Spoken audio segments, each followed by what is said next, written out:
Welcome to our channel. నేను యజ్ఞమూర్తి.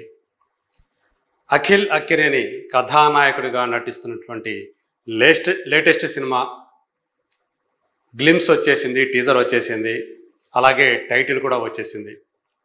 ఆ సినిమాకి లెనిన్ అనే పేరు పెట్టారు. సో దాన్ని ఒక టీజర్ ద్వారా మనకి ప్రజెంట్ చేశాడు అఖిల్. సో ఈ సినిమాని అన్నపూర్ణ స్టూడియోస్ బ్యానర్ మీద స్వయంగా అక్కినేని నాగార్జున నిర్మిస్తూ ఉన్నారు. అలాగే ఈ సినిమాలో మరొక పార్ట్నర్గా, బిజినెస్ పార్ట్నర్గా సితారా ఎంటర్టైన్మెంట్స్ కూడా పాలు పంచుకోవడం ఇక్కడ ఆసక్తిని కలిగిస్తుంది. అంటే సూర్యదేవర నాగవంశీ కూడా ఈ సినిమాకి ఒక భాగస్వామిగా, నిర్మాణ భాగస్వామిగా వ్యవహరిస్తూ ఉన్నాడు. సో దాన్ని తన ఎక్స్ ఖాతా ద్వారా షేర్ చేసుకున్నాడు Akhil. So Lenin it is, madness is in అని దానికి ఒక క్యాప్షన్ కూడా పెట్టాడు. ఆ సందర్భంగా లెనిన్ అనే ఆ టైటిల్ డిజైన్ కూడా ఇంగ్లీష్లో మనకు కనిపిస్తుంది, అది కూడా ఇక్కడ మనం చూడవచ్చు. సో అతని లుక్ చాలా ఇంటెన్స్ లుక్గా మనకి కనిపిస్తూ ఉంది. ఒక రగ్గుడ్ లుక్లో, అంటే ఇప్పటివరకు మామూలుగా మనకు తెలుసు ఒక చాక్లెట్ బాయ్ లాగా కనిపించేటువంటి అఖిల్ ఈ సినిమాలో సో గడ్డం పెంచేసి, గడ్డాలు మీసాలు జుట్టు పెంచేసి ఒక డిఫరెంట్ లుక్లో, ఒక రూరల్ లుక్లో అతను కనిపిస్తూ ఉన్నాడు. అందులో మనం చూస్తే కనుక ఆ గ్లిమ్స్లో మనం చూస్తే అది కనిపిస్తుంది. 1 మినిట్ ఉన్నటువంటి ఆ గ్లిమ్స్లో తను ఒక పవర్ఫుల్ రోల్లో ఈ సినిమాలో కనిపించబోతున్నాడని కూడా మనకు అర్థమవుతా ఉంది.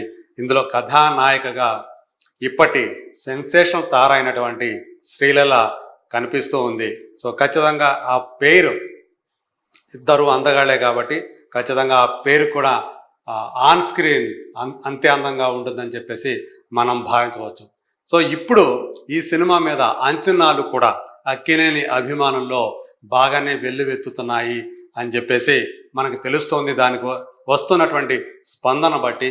సో ఈ సినిమాకి మురళీ కిషోర్ అబ్బూరు డైరెక్టర్గా సో ఈ సినిమాని మన ముందుకు తీసుకొస్తున్నాడు. తను ఇదివరకు వినరో భాగ్యము విష్ణు కథ అనే సినిమాని మనకు అందించి ఒక విజయాన్ని చవిచూశాడు. అప్పుడు ఆ సినిమాలో కిరణ్ అబ్బవరం హీరోగా నటించాడు. దాన్ని GA2 పిక్చర్స్ ప్రొడ్యూస్ చేసింది. ఇప్పుడు ఆ దర్శకుడు అఖిల్ అక్కినేని లెనిన్ అనే పాత్ర ద్వారా మన ముందుకు తీసుకురాబోతున్నాడు. ఒక పవర్ఫుల్ యాక్షన్ బ్యాక్డ్రాపు, అలాగే ఒక చక్కని లవ్ స్టోరీ మేళవించినటువంటి సినిమా అని చెప్పేసి ఇది మనకి తెలుస్తూ ఉంది. సో మనకు తెలుసు, ఇది తన కెరీర్లో, అఖిల్ అక్కినేని కెరీర్లో 6వ సినిమా. అంతకుముందు తను హీరోగా చేసిన 5 సినిమాల్లో ఒకే ఒక్క సినిమా హిట్ అనిపించుకుంది. అది మోస్ట్ ఎలిజిబుల్ బ్యాచులర్. ఆ సినిమాని గీతా ఆర్ట్స్ ప్రొడ్యూస్ చేసింది. సో అది కూడా బ్లాక్ బస్టర్ అని చెప్పలేము. అతని కెరీర్కి ఒక రకంగా చెప్పాలంటే ఆ టైంలో కాస్త ఊపిరినిచ్చిన సినిమాగా మనం చెప్పుకోవచ్చు. ఎప్పుడో చాలా చిన్న వయసులో, అంటే ఇంకా దోకాడే వయసులో ఉన్నప్పుడే 1995లో సిసింద్రి అనే సినిమా ద్వారా అతను ఒక చిన్న పసివాడిగా తను యాడ్ చేసి అందులో తన నవ్వులతోటి, చిరునవ్వులతోటి మన హృదయాన్ని కట్టిపడేశాడు. ఆ తర్వాత వాళ్ళ ఫ్యామిలీ 3 తరాల కథానాయకులు నటించినటువంటి అక్కినేని నాగేశ్వరరావు, నాగార్జున, నాగచైతన్య ఈ 3 కలిసి హీరోలుగా నటించినటువంటి మనం అనే సినిమాలో క్లైమాక్స్లో సో కనిపించి అక్కడ ఒక మెరుపులా మెరిశాడు అఖిల్. సో చివరికి 10 ఏళ్ల క్రితం, అంటే 2015లో కథానాయకుడిగా, పూర్తిస్థాయి కథానాయకుడిగా, అంటే అప్పుడు కేవలం 21 సంవత్సరాల వయసు అతనికి. ఆ 21 ఇయర్స్ ఆఫ్ ఏజ్లో అతను తన పేరుతో ఉన్నటువంటి సినిమా, అంటే అఖిల్ అనే సినిమాతో మన ముందుకు వచ్చాడు. సో యాక్షన్ సినిమాగా ముందుకు వచ్చినప్పటికీ అది బాక్స్ ఆఫీస్ వద్ద డిజాస్టర్గా నిలిచింది. బివి వినాయక్ లాంటి ఒక యాక్షన్ డైరెక్టర్ని పెట్టుకున్నా కానీ దానికి ఫలితం దక్కలేదు. ఆ తర్వాత అతను హలో అని చెప్పేసి ఒక సాఫ్ట్ ఫిలిం చేశాడు. అది కూడా ఆశించిన రీతిలో ఆడలేదు. సినిమా బాగుందని పేరు వచ్చింది కానీ కమర్షియల్గా హిట్ కాలేకపోయింది. ఆ తర్వాత మిస్టర్ మజ్ను అనే సినిమా చేశాడు. అది కూడా యావరేజ్గానే నిలిచింది.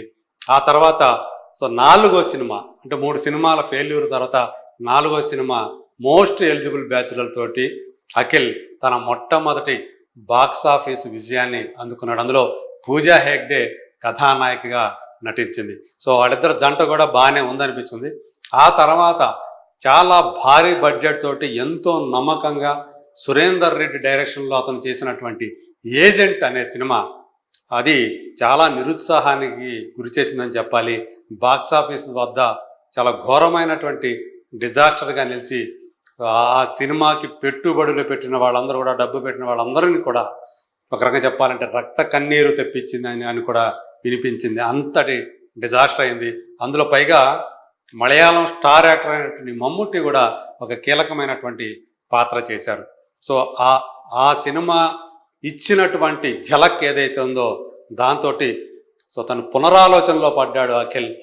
తర్వాత ఏదైనా సరే ఒక మంచి కంటెంట్ తోటే తను మళ్ళీ ప్రేక్షకుల ముందుకు రావాలి అని డిసైడ్ చేసుకున్నాడు. సో ఇప్పుడు పూర్తి స్థాయి నమ్మకంతో లెనిన్ అనే సినిమా, సో దీన్ని కూడా మరి నాగార్జున అక్కినేని నిర్మాతగా వ్యవహరిస్తుండటం వల్ల ఈ సినిమా మీద యాంటిసిపేషన్స్, అంచనాలు బాగానే పెరిగాయని చెప్పాలి.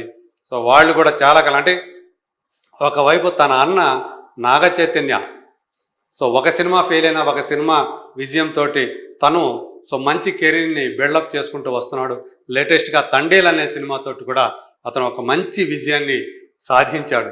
సో ఈ నేపథ్యంలో తన మీద సో మరింత ఒత్తిడి పెరుగుతున్న మాట నిజం. అక్కినేని ఫ్యాన్స్ కూడా అఖిల్ సో మంచి స్ఫురద్రూపి అందగాడు, సో ఇతని పొటెన్షియాలిటీకి తగ్గినటువంటి, ఎందుకంటే చక్కగా డ్యాన్సులు చేస్తాడు, మంచి ఎనర్జీ ఉంది, ఇలాంటి వాడికి మంచి కంటెంట్ దొరకట్లేదు అనేటువంటి బాధలో వాళ్ళంతా ఉన్నారు. సో ఇప్పుడు అలా ఒక మంచి కంటెంట్ తోటి వస్తున్నాను అనేటువంటి నమ్మకాన్ని అయితే ఇప్పుడు ఆ లెనిన్ అనే ఆ టీజర్ ద్వారా అతను కలిగిస్తున్నాడు. ఈ సంవత్సరం అంటే డేట్ అయితే వాళ్ళు ఇవ్వలేదు కానీ బట్ 2025లోనే ఈ సినిమాతోటి అఖిల్ మన ముందుకి వస్తున్నాడు అనేటువంటి మాట అయితే వినిపిస్తూ ఉంది. పైగా ఈ సినిమా కాకుండా ఇంకా 2 సినిమాలు కూడా అతను అప్పుడే లైన్లో పెట్టేశాడని కూడా తెలుస్తుంది. అందులో ఒకటి ధీరా అనే టైటిల్ కూడా వినిపిస్తుంది, ఆ పేరుతో రాబోతుంది. అలాగే ఇంకొకటి ఒక రొమాంటిక్ లవ్ స్టోరీతో కూడా అతను చేస్తున్నాడు అని చెప్పేసి కూడా వినిపిస్తుంది.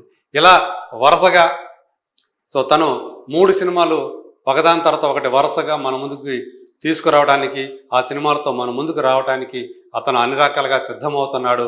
సో ఇప్పుడు ఈ సినిమాలతోటి ఖచ్చితంగా తను ఒక మంచి కెరీర్ని నిర్మించుకోవడంతో పాటు తన మీద నమ్మకం పెట్టుకున్నటువంటి అభిమానుల్ని అలాగే ప్రేక్షకుల్ని సో వాళ్ళ ఆశలు ఏవైతే ఉన్నాయో, వాళ్ళ నమ్మకం ఏదైతే ఉందో అది వమ్ము చేయకుండా ఖచ్చితంగా వాళ్ళని మంచి వినోదాన్ని పంచుతాను, హిట్ సాధిస్తాను ఖచ్చితంగా అని చెప్పేసి ఆ నమ్మకాన్ని వ్యక్తం చేస్తూ ఉన్నాడు. సో ఇప్పుడు ఏదైతే ఉందో అది కనిపిస్తుంది, మ్యాడ్నెస్ ఈజ్ ఇన్ అని చెప్పేసి అతను ఏదైతే ఆ క్యాప్షన్ పెట్టాడో ఖచ్చితంగా ఆ మ్యాడ్నెస్ అనేది ఈ సినిమా తర్వాత, ఈ విడుదలైన తర్వాత ఖచ్చితంగా అభిమానులు అది కనిపిస్తుంది. సో అక్కినేని ఇప్పుడు సరైన ట్రాక్లోకి రాబోతున్నాడనే నమ్మకాన్ని మాత్రం ఈ గ్లిమ్స్, ఈ టీజర్ అనేది కలిగిస్తుందని చెప్పేసి చెప్పవచ్చు. మరి సినిమా ఎలా ఉంటుందనేది మరి let us wait and see.